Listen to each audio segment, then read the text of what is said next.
Good morning. I'm sorry the YouTube live hasn't been working, so we'll try to post a short Dvar Torah pertaining to Pesach or the Haggadah each morning at around this time. So Chazal tell us the Medrash in Shmais Rabbah in Prisha Tesvav.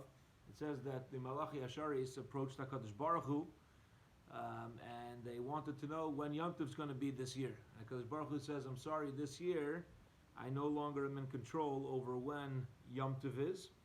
And HaKadosh Baruch Hu says, Amar Lam HaKadosh Baruch Hu L'sha'avar haya biyadi. He says that it used to be in my hand. It used to be in my hand to control when Yom Tov is. Aval mikan ve'elach re mesura biyadchem b'rshuschem. He says, now I've given it over to Klal Yisrael. This is HaKadosh Baruch Hu shifting the conversation. Now I've given it over to Klal Yisrael. And whatever Klal Yisrael says goes. Im amartem hein hein. If Klal Yisrael says it's time for Yom Tov, it's time for Yom Tov. And Martam lav lav. And if Klal Yisrael says it's not time for Yom Tov, it's not time for Yom Tov.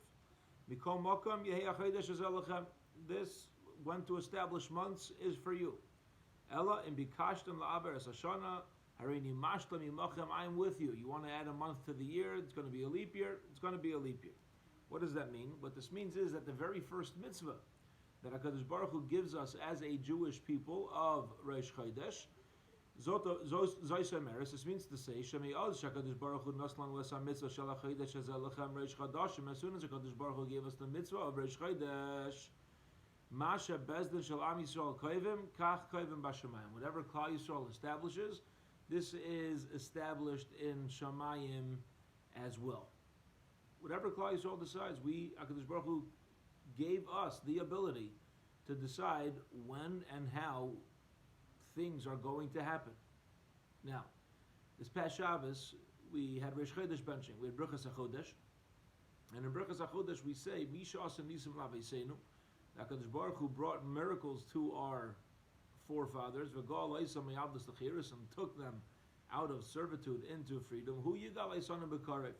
He should, it's a tefillah that he should as well bring us out of Golos quite soon, and then we go immediately into Rosh Chodesh Nisan Yeh B'Yom HaChamishi, for example. Okay, so Rav Baruch Epstein Zechron Levracha explains like this.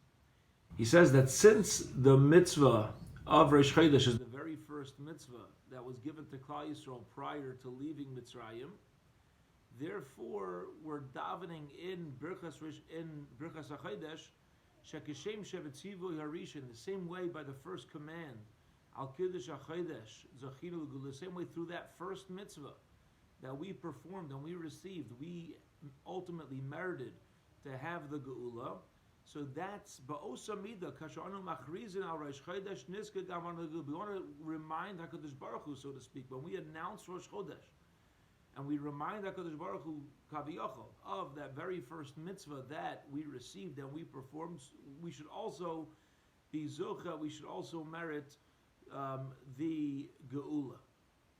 And hopefully, Bezras Hashem, with taking advantage of this difficult but tremendous opportunity that HaKadosh Baruch Hu is continuing to throw our way. Yes, it's difficult, but yes, it's an opportunity to perform mitzvahs in our homes, perform mitzvahs with our families, bring more and more kedusha into our homes, which is what we did before leaving Yetzias Mitzrayim as well. We did not leave our homes the night of the Karban Pesach. We stayed there. We had to stay in our homes on that night in the schus of as we performed that mitzvah immediately prior. So too, may HaKadosh Baruch Hu allow us to be zeicha with this mitzvah of Rosh Chodesh as well to the Geula.